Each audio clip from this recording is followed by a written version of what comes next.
is something that we really emphasize during this time of the year. It's a theme that we should have in our hearts and our minds every day of every year. At this time, I would like to introduce to you the fine lady who created, directed, choreographed this show for this evening, Mrs. Melba Cummings.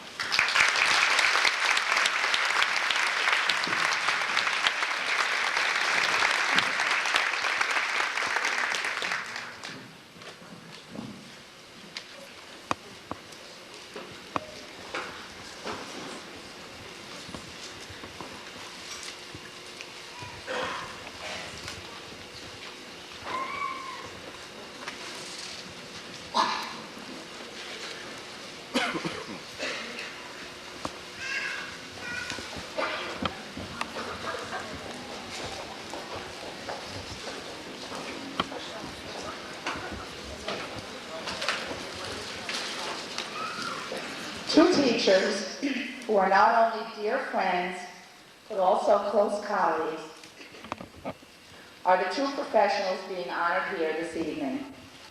Both are forerunners in education and inspire.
Yes, we've come a long way since our first day of business on October 28, 1858, when you took in $11.06 in sales.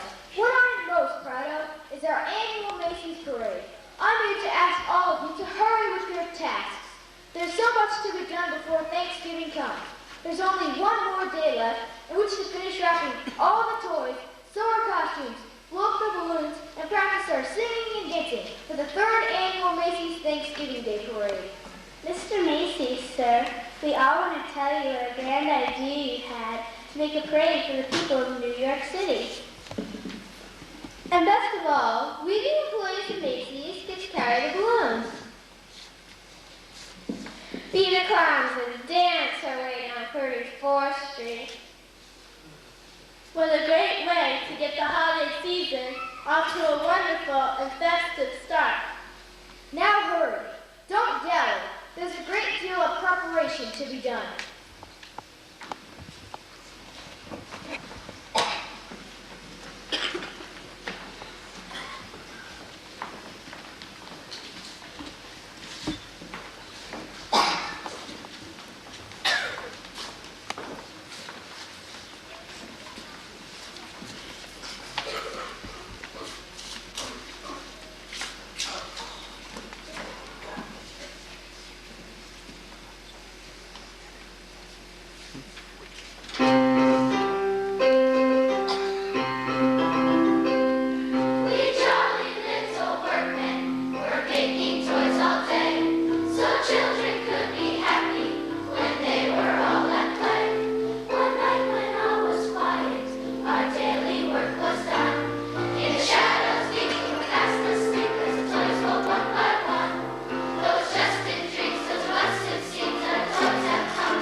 Even though we have so much work to do, it's worth it, knowing that children and adults alike are so anxious for the holidays to come. The holiday spirit is so meaningful for people of all faiths.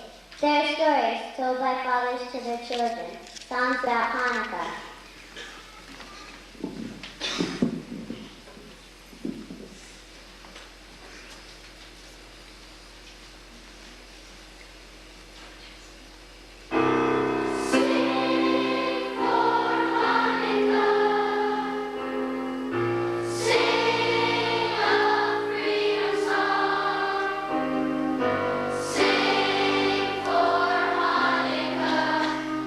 Sing a song.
trumpets, tubas, clarinets, even glockenspiels.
Children will react when they see the parade go by, the balloons flying, the bands marching, the choirs, singing and dancing in front of our very own store.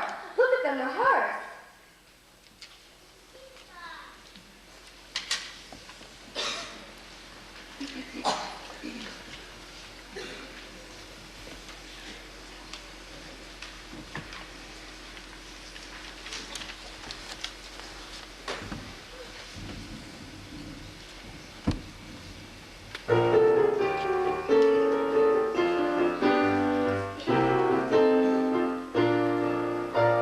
We're doing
all New Yorkers have the true holiday spirit.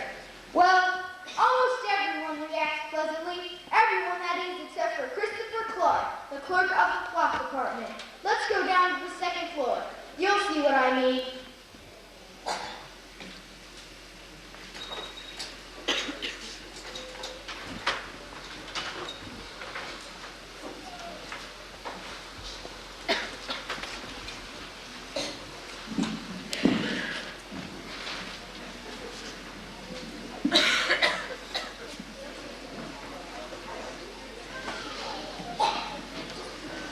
What right have you to be married? You're so poor you don't know where your next paycheck is coming from. What are the holidays to you but a time for finding yourself a little older and a little poor? If I had my way, there would be no special days. No Hanukkah, Christmas at all. Especially for little insignificant workers like you. Humbug, I say. I'm sorry you feel that way, but to me this is a wonderful time, a good time, a time of forgiving, a charitable, pleasant time. Let me hear a sound from you, and you can celebrate by losing your job. Now be off to work, and humbug to the holidays, I say.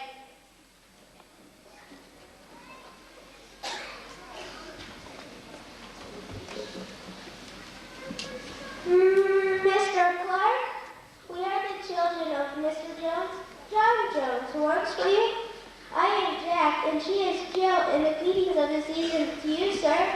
Humbug. We're waiting to go home with our father. We came to meet him because it's a special time for our family. Bah humbug. Sir, if you don't mind, I'd like to have a word with you. You want a whole day of vacation, I suppose? It's quite convenient, sir. Well, it's not convenient, and you're not getting a day off to celebrate nonsense. If that's what you're thinking. It's only once a year, sir. Humbug. Just be here early next morning. Then humbug to you. I'll not be back here tomorrow or any other day. Humbug. Double humbug.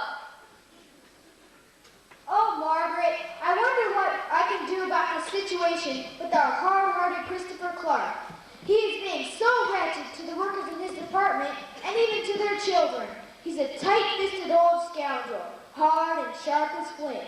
The cold within him has frozen his old features. Here we are, trying to promote goodwill with our Macy's parade. We actually started this to bring out the child in all of us, but his miserable Scrooge-like ways are spoiling it for everyone. Maybe you should fire him. I believe in giving people a chance, and I really think that deep down, he has a good heart. Let me think about how I can deal with this situation. In the meantime, wait until you see all our staff. Our sales girls, cashiers, stock boys, managers, all dressed up as clowns. What a wonderful show we'll have right outside of our own doors.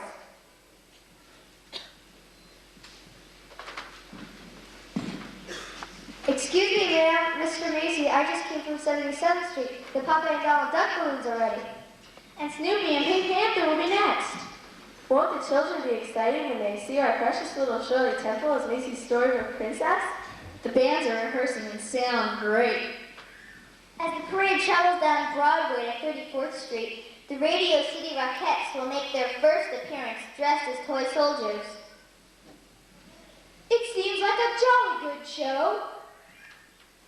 In the meantime, Margaret, I'll see how we can help. Christopher Clark, the close-fisted clerk of the clock department.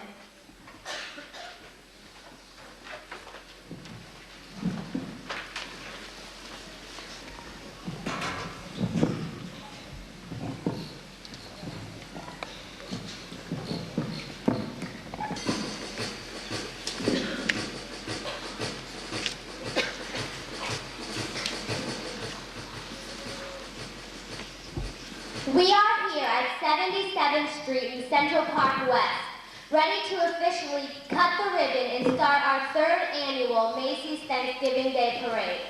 We can't wait for you to see all the magic Macy has cooked up this year. The parade route is 2.5 miles long from start until the Herald Square finish. The crowds are huge. I can't remember seeing such a crowd since the celebration of Armistice Day on 11/11/1945. And now, are we ready?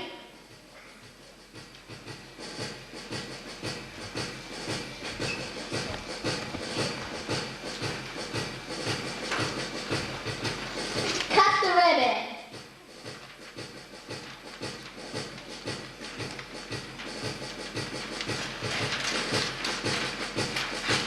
And let the parade begin.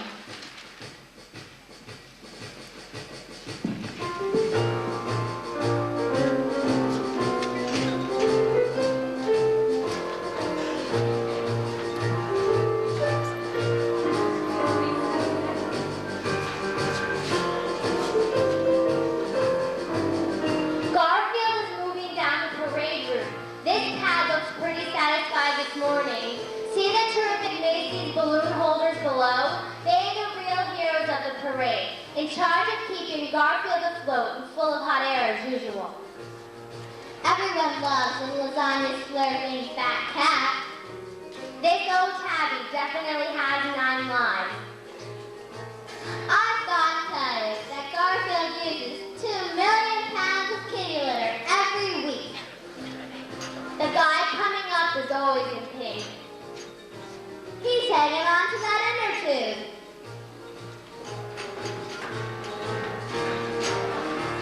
Inspector Clouseau could find this guy anywhere. He's 72 feet tall and 40 feet wide. It takes 13,000 cubic feet of helium to keep this guy afloat. Our favorite balloon is coming up. He's a Walter Lantz creation. And he's 75 feet tall by 45 feet wide. A parade wouldn't be complete without Woody Woodpecker. He's a legend.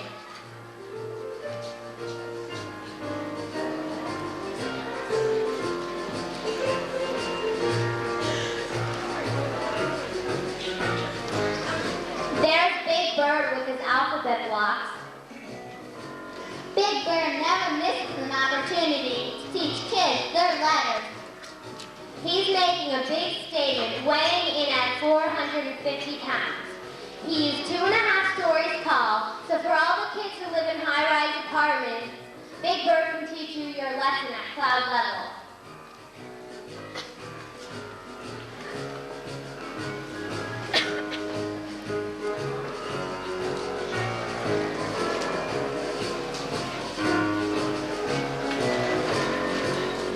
Look at the clowns playing homage to Snoopy. Snoopy's skates are a massive 20 feet long, and if Snoopy decides to go for a skate in Rockefeller Center, there won't be room for anyone else on the ice. You've got that right. His ears are 20 feet long, and his earmuffs are bound to keep him warm at 25 feet in length. We could use his earmuffs right now.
Like Mr. Clark, worn out, no doubt, by his meanness and selfishness to his workers. Why, I wonder what he'd think if he knew what people thought about him. I think I'll have a little chat with him.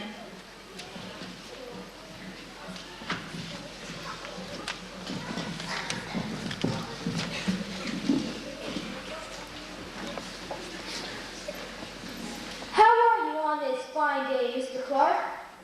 Humbug. All this miming of a nothing. Well, what kind of response is that, sir? Did spirit is distressing.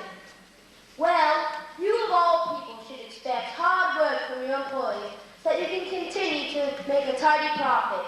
How can we get them to work hard with all this merriment? Let's try to imagine, Mr. Clark, just how you'll be remembered in the future. Just picture this department 20 years from now.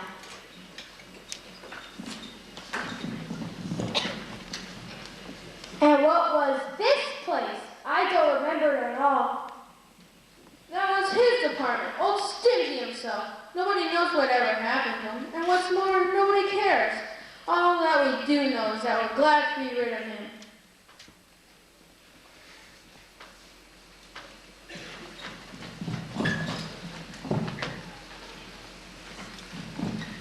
Give me a taste of that candy. No, please. Go on. Don't be like Christopher Clark. Don't you be an old nasty old Scrooge. Is this the way I'll be remembered? Will they be glad I'm gone?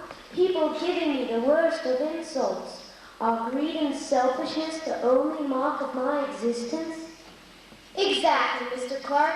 We've imagined years ahead, so you can see into the future. Yes, that is the only memory you will leave behind, only greed and selfishness. But then, what else can you expect? It's not too late to change, you know. I thought making money was the most important thing, and pushing your employees around the only way to get it. And never imagine that people will look back on my life as being so meaningless. I must mend my ways, and I think I know just how to do that.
Well, we're trying to make the clock department look more cheerful for the holidays.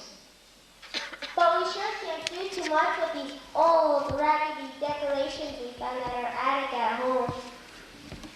And by the time we bring them home to decorate our house, they really will be falling apart. That doesn't matter at all, children. It's the spirit of our celebrations that counts. I have an idea. You wait here, and I'll be back shortly. Could that really have been Mr. Clark? The Mr. Clark of our clock department?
ladies.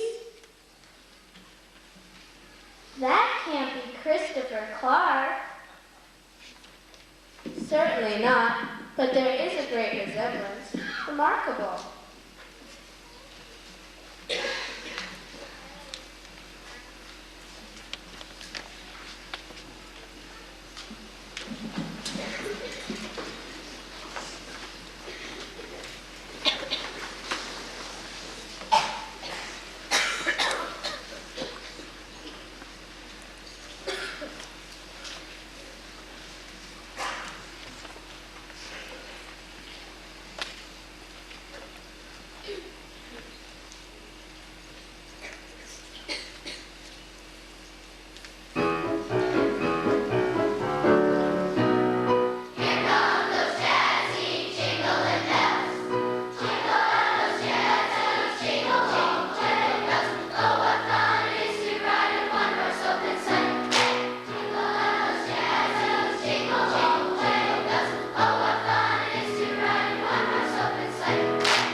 and put them in the biggest bags you've got.